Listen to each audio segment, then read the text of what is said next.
I was originally, my family was from Vancouver, Washington, so I was born to a pretty good, really Catholic, devout Catholic family.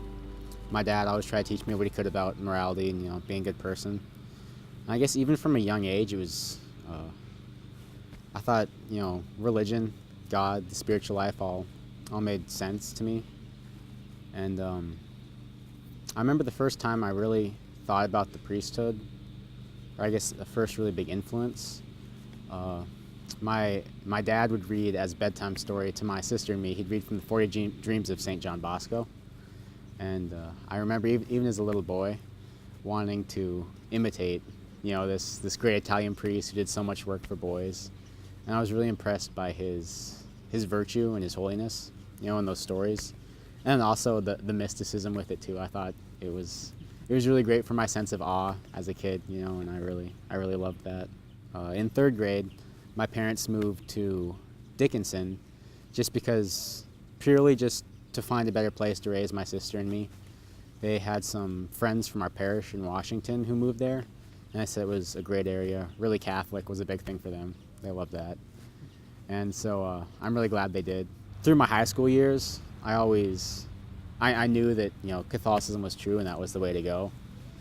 But in my heart, there was always that temptation of like, if you could just live the way the world says every young person would, you'd be happy. My sophomore year of high school, Father Joshua Eli came to Trinity High School, and he had an immense influence on my life. He gave me the instruction I think I'd always kind of thirsted for. He gave us a great education and went really deep into the faith. My sophomore year, he took a couple of us to St. Mary's High School to check out their Catholic Schools Week, the big celebration they have, and see if we could kind of bring something like that back to Trinity. And so watching him and Father Joshua Waltz interact there was the first time I thought, like, wow, I'm called to be a Catholic priest. Like I had always seen it as a possibility, but that was when it really struck me. Like, you're called to be a priest. I just wanted I wanted nothing more than just kind of like leave the world and go to seminary and live for God and evangelize. That was my greatest desire. But I had always had this little desire to do engineering as well, and I had this vision of seeing myself, because I always struggled to write too. Writing was always really hard for me. I always saw myself sitting at a desk studying theology or something, having to write this big paper and being like, I should have just been an engineer. It would have been so much better, Could have just done math all day, made tons of money. I went to the South Dakota School of Mines I decided that it wouldn't really be wasted a year. I talked to Father Eli. He said it's often best to get some college in anyways, and it wouldn't really be wasting time even if I did end up at seminary. It was a really hard transition for me, but I found Father Nathan Sparks at the Newman Center there, and he was another great influence on my life.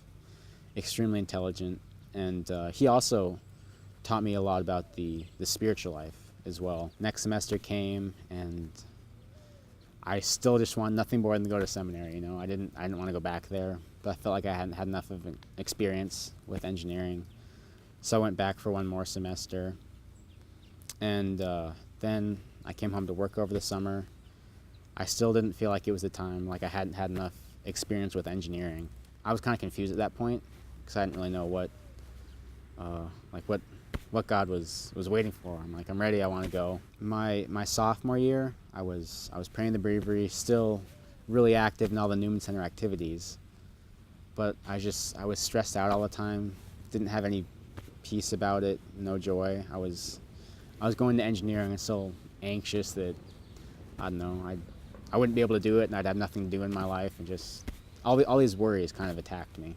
But I got a co-op offer to go on co-op in January at UTC Aerospace Systems in Jamestown, and it was my dream job. I'd always wanted to do aerospace. I was doing manufacturing, which I had always had an interest in. It was a really great experience for me, and it really put a lot of closure on the decision to finally go to seminary, because it was the ideal job for me. It was like everything I'd ever wanted in an engineering job. But I still wasn't entirely happy there. I still had this desire to go to seminary. So in January, I called up Father Waltz at the urge I had talked to Father Eli to, and he agreed that that was a good thing to do. Started the application for seminary.